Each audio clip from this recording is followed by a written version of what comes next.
Hello, hello. My special guest today is the awesome Dr. Tom Waller, our husband, chiropractor, and coach to chiropractors, the past vice president of the UCA, which is the United Chiropractic Association, and previously voted in the top 20 chiropractors worldwide. Dr. Tom is the host of a popular self-help podcast, The Dr. Tom Show, a regular contributor to radio, and has a real passion for helping others discover their true gifts and living a life where nothing is compromised.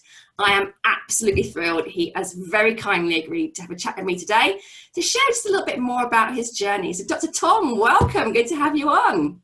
It's so great to see you. You're such an amazing person. So when you asked me to be on the show, I know it took a bit of time to get our diaries together, but I've been so excited to do this. That I got you out of bed first thing this morning today. Not many men can say that. We already got a blooper, so let's go. I'm really excited to do this. Thank you very much. Thank you very much for having me. Absolute pleasure, lovely. So, Dr. Tom, just tell us a little bit more about you. How did you get to be to where you are now? That is such a great question, and I could answer this the long way or the short way, but I'll try and summarize it for you. Go for medium. Okay, let's go somewhere in between. So I am a chiropractor. I'm sort of in a transition as a chiropractor at the moment into moving into other areas, and I have been a chiropractor for the last 10 years. I suppose I fell into chiropractic, quite accidentally when I had a career set on something else.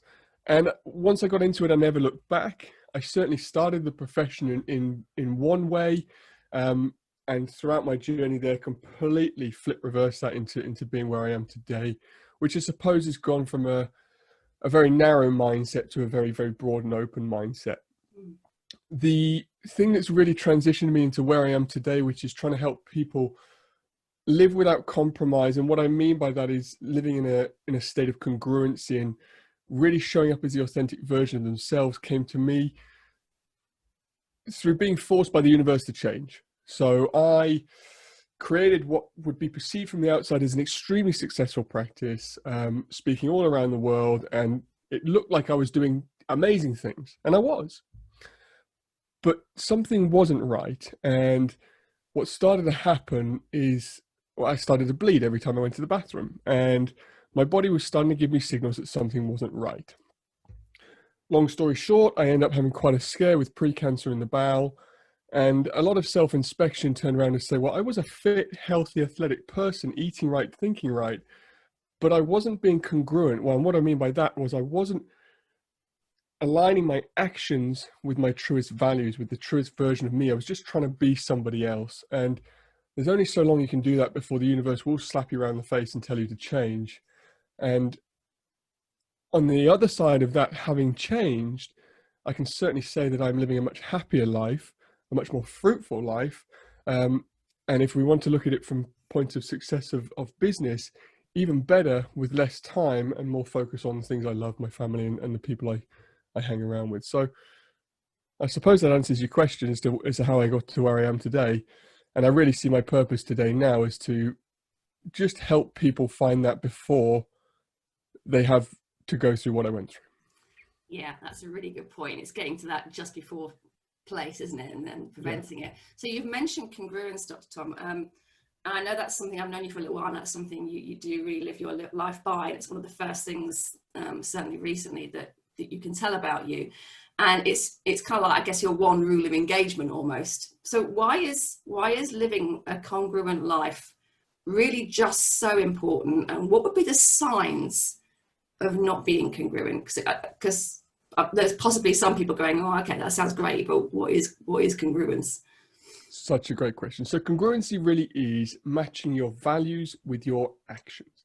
So our values are our truest beliefs. Now, a lot of us have thought and done and tried values exercises before, and we've never pushed through with them, or they've never really seemed to work. And we can talk about that in a bit. And our actions are how we show up every day and what we do on a daily basis.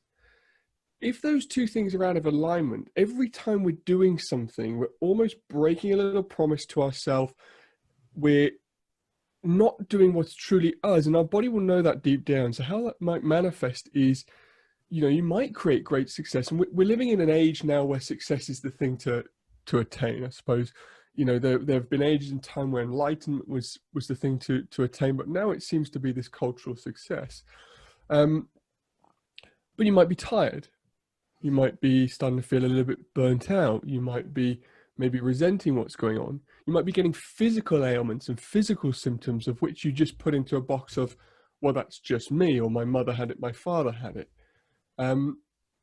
So I suppose it's, if you don't feel like you're waking up enthused, with energy, and a state of, I would say, almost calm in what you're doing, then there probably is an area where we're out of balance.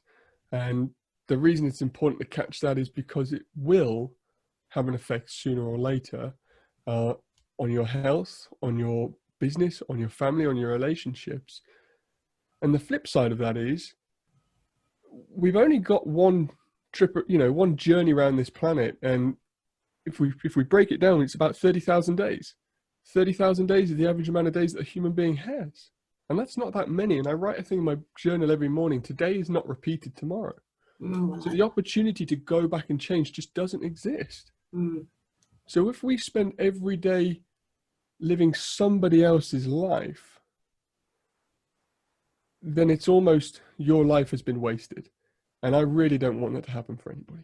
Yeah, that's a really good thing. And it's quite funny because not many people might know, but I started my business, self-employed business, as being a cleaner. And I very, very quickly got into a state where I was a complete and utter mess, because although I love the business side, it turns out I really hate cleaning. And it really wasn't congruent. But I've been so driven to achieve something, to achieve my own business and get going, that I actually had a bit of a nervous breakdown from it, which is what got me into EFT. So there is something, even if you don't quite understand what congruence really is, you can feel it. You can feel there's something just off kilter inside you. And then we start to make excuses for ourselves, because we just feel a bit off kilter, and we say, well, that's normal. Oh, I'll chill out on the weekend. It's part of life. We've got to earn money. We've got to pay bills. I've got to do, no one says you've got to do it. You're just not prepared to get uncomfortable to change it. And sometimes we have to be forced to be uncomfortable to change it. And you do get the chance to decide. You really do. And I'm quite passionate about that, but I know how difficult it is. And that's why I want to help people do that. Yeah, that's brilliant. And you mentioned values. What would, if you don't mind me asking, what would some of your top values be, and how do people know what their values are? Great. So I've got a little values exercise I do with people, and if any of your listeners want it, then they can contact me and I'll send that through. Your values are your deepest drivers, and for me, one of my biggest values is nature, is being outside. It's that. One of my biggest values is travel and inspiring people. A lot of times the values exercises that we do, they try and make us think of these ethereal words that are our values. Like I am integral and I am professional, and it doesn't really mean much. It doesn't have much kinesthetic feel to us. So a couple of questions you can ask yourself if you want to find your true values is, just take a look around. When you're listening to this right now, just look around your environment and look and think, what am I surrounded by? What do I naturally surround myself with? And if you think about the top 3 things that you're surrounding yourself with, these are going to be your values because you have gone out your way to get them. So if you look over my shoulder, you'll see a plant. And if you go around my house, there's probably more plants in this house than there is dust. But plants are something, and that's something that is nature. And it's a value that I share with my wife, Sarah. So you look around, we've got plants. We don't own a TV, we have bookshelves. So one of our values is learning, is books. Journals we have everywhere around the house. So one of our values is growth and achievement. You could look at your bank account. You can give me your last year's bank statements, and I'll tell you some of your values, because you'll spend your money on your values. Yeah. So people might say, well, I really value my health. Yet you look at their bank statements and there's takeouts and there's nights at the pub and there's, you know, all these things that don't necessarily align with health. And when we get into the values, one of the biggest problems that people have is it highlights things that they're not necessarily prepared to look at. And the biggest one I get all the time is people come and say to me, I'm definitely a family person, definitely a family woman, definitely a family man. And they think they're... You have frozen. Tom, you've frozen. top value. Oh, Hello? You back? You froze, yes, you froze. That's okay. That's okay. Technical Live stuff. TV. I've got a face for radio though. So I do a radio with one of the radio stations I work with is local, and it's so funny. It's these lovely men who do it as a passion, but it so often freezes, and you know, we get through it. But I was saying, did you get when I was saying family? I was talking about family. Yes. Yeah. So one of the biggest incongruencies that people have and they really struggle with in terms of values is they believe they are a family person, yet their actions do not live up to that. There's more time at sports events, there's more time in the business when their values probably are more growth and business or health over family. And it's not to say that that's wrong, but it's to reframe it and say, well, you know what, my top value is my health and my business, and I'm going to push towards that, but I know in doing that, it will serve my family. And being comfortable that your actions are aligning with your values instead of going, I really should be with my family. And as soon as you start to hear the word should or must when it comes to your values, you're being massively incongruent. So a simple one to show you today, I have turned up in a t-shirt, and you can't see below my standing desk, I'm wearing shorts. My father's values would be very different to mine. He says, you should go to an interview, you should go to a recording in a suit and a tie, because that's his values, but they are not mine. And if I was to turn up in a suit and a tie, as small as that incongruency is, it would come across and I would feel it. Yeah. And it's not necessarily having to have big incongruencies that make a difference, but these little ones, if they accumulate over time, then we have a problem. Yeah, absolutely. I'm glad you're wearing shorts underneath, because there is very much a zoom from here up. Oh, brilliant. I love it. So, Tom, you're really active in the wellness world, and it's not only as a chiropractor, although it is how you started out, but you're also a speaker, and as we've mentioned, a coach and a mentor. So what inspired you to get into chiropractic? And then B, a two-part question, what then caused you to do a side route of coaching and mentoring? Great question. So I was,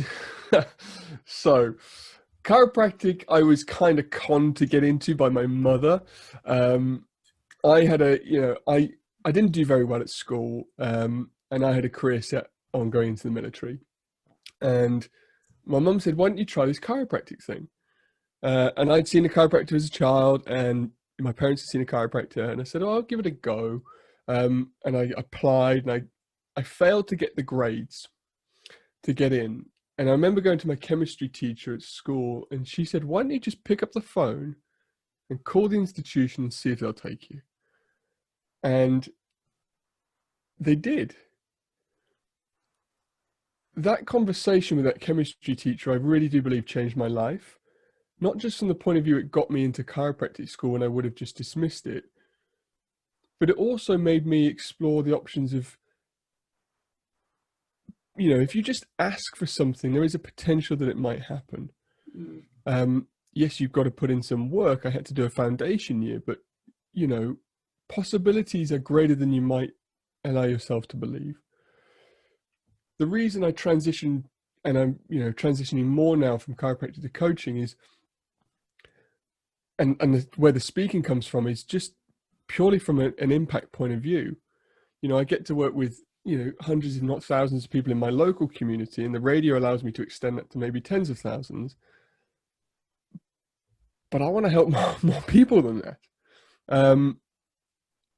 And I really don't want my dot in this period of time to have been wasted.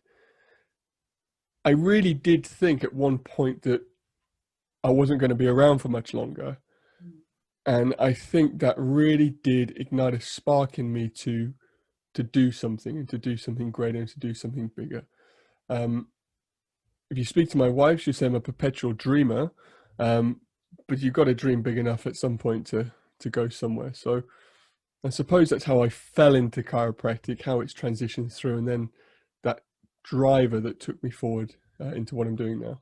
Yeah, I love that. It's one of the things I'm always going on about. You know, you don't ask, don't get. True. The universe, the universe needs to know what you want to be able to help you to get it. And then the key thing that you mentioned was the really fundamental step is then taking some action, because it's a partnership and you need to pull your weight as well. It's true. And I suppose, again, very similar when you look at being congruent is you can do all your values, you can figure out your actions, but then the glue that brings them together, and the missing key that everybody, if they've done values and say it hasn't worked, is integrity. And integrity is action. Now, you're a woman of integrity, and I'm sure all your listeners are people of integrity. If I was to say, let's meet up at 10 o'clock next week, you'd be there. If we agree to do something on a certain date or get something done by a certain point, you do it. You'd hold a level of integrity to doing it. However, the one that people miss is the level of self-integrity. I'm going to set my alarm for 6 in the morning and get up and go for a walk. The alarm goes off at 6 o'clock, bang, the snooze button goes on, and you've broken the promise to yourself. Yeah. So the action comes through small little promises to yourself. And again, it's that combined effect, that accumulative effect, the compounding over time that makes a difference. Yeah, that's a really good point. We do so often do that. It's almost as if we don't really matter, so it's okay to break our promise to ourselves, or we'd never dream of doing that to anyone else. So true. So very true. Really interesting. So who would be your kind of ideal coaching or mentoring client? Who are the sort of people you're looking to meet with? God, well, there's 7 billion people on the planet, so where do I start? 3, 1. No, for me, it's people who've achieved a level of success. And if everyone looked at them, they turn around and go, wow, you've really achieved it, but they're not feeling it themselves. Yeah.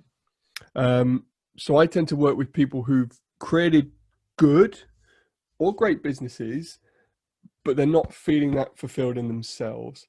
And I try to take that to another level where they can either transition into something different and something new, because we figure out that what they're doing right now isn't actually them, or they can reframe what they're doing so it is congruently them, and therefore the fulfillment comes back.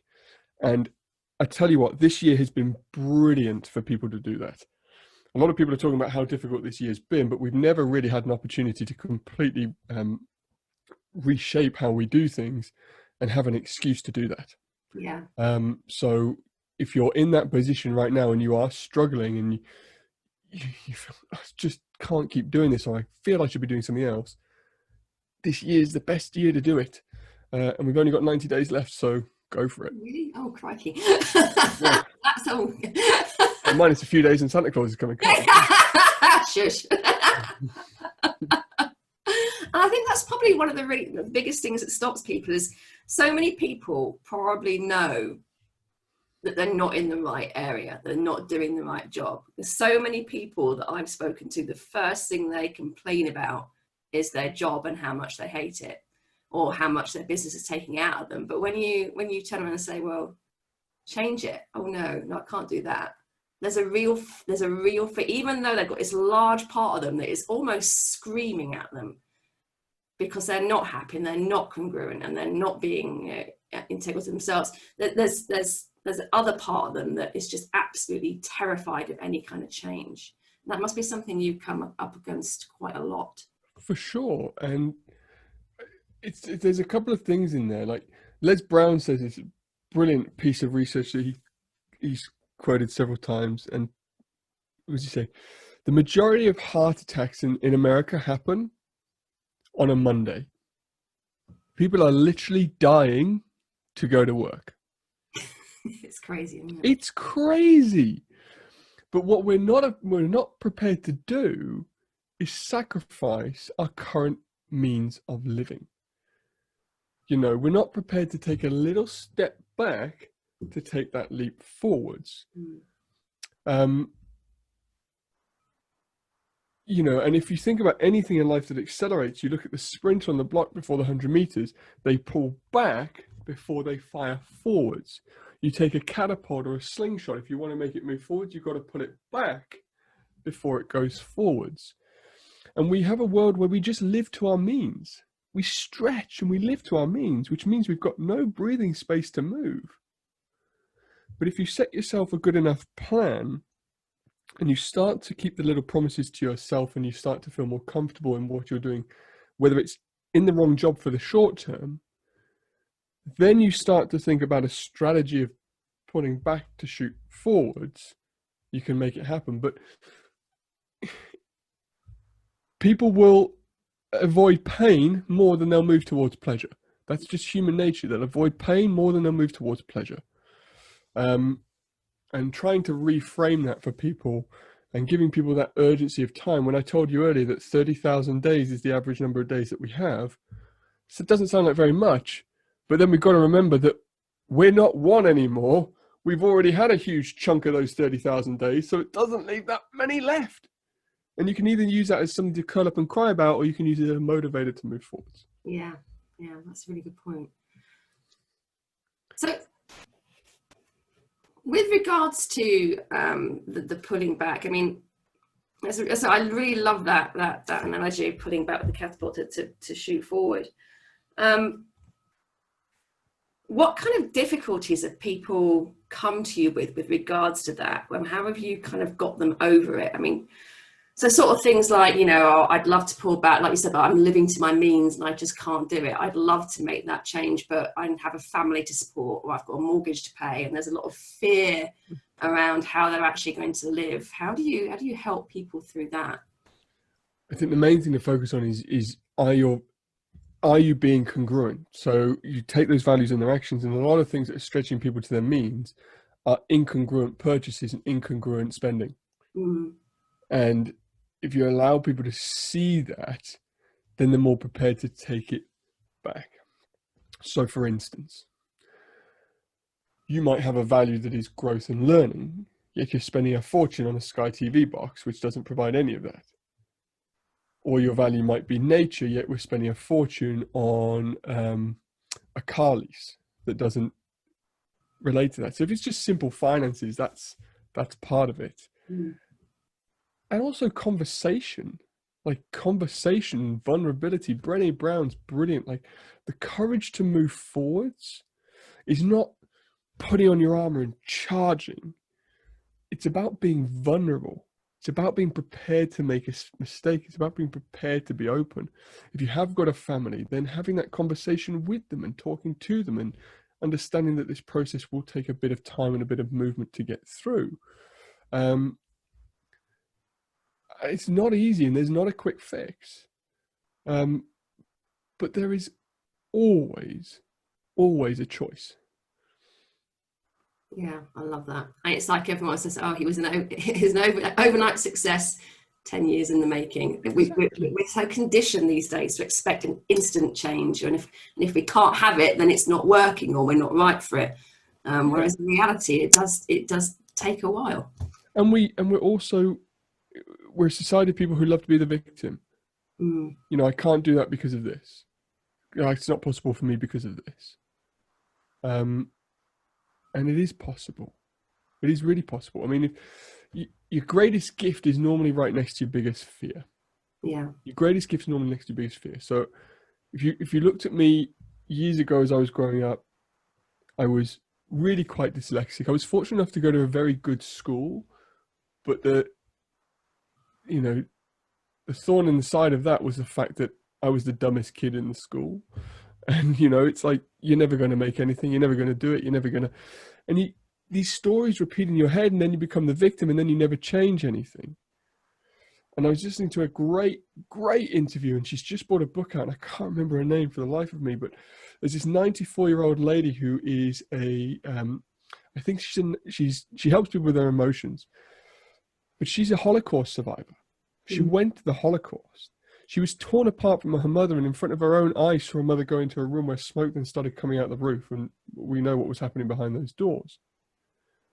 And she says you can't choose the situations that happen in your life, but you always have a choice as to how you react to those situations. And I don't think many of your listeners, if any of your listeners, have probably ever seen or had anything as horrific as that. Now, we can't compare ourselves to others, but what we have to take away from that is we always have a choice.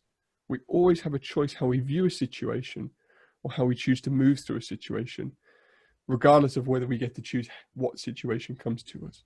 Yeah, I guess a lot of it boils down to asking a better question. Instead of, I'd love to, but I can't because of this. Ask yourself, well, how could I? How can? Absolutely. I love that question, especially when you like nice cars. You've got to ask, how can I get that? So, Lovey, just tell us a little bit more about the coaching side. What kind of successes have you seen from your clients? So, do you know what? You can take all the money successes you want and see their practices grow and being able to buy a new house, you can see all that, but that doesn't excite me. What really excites me is the fact that you see people go, you know what? I'm getting to spend more time with my family. I'm getting to spend more time with my wife. I'm actually doing the hobbies that I enjoy. Business has become fun again. So the real successes for me are probably more the slightly ethereal successes. The feelings, how people are happy moving through their life.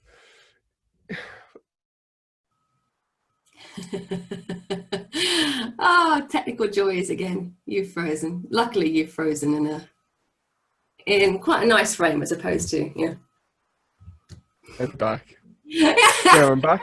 There we go. Am I back? Hey. Yeah, right.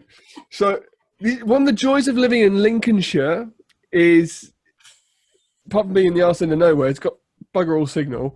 So You're talking about the ethereal. What I was saying, the ethereal. But what I was saying is, if you work with a coach, and you work well with a coach, and I certainly have. I have coaches. I have 2 coaches pretty much all the time I work with. You're going to get success. You're going to get financial success. You're going to get a better business. But for me, what I really want to add to that is you just get a better life. You get more clarity in what you're doing. You're happier in your actions.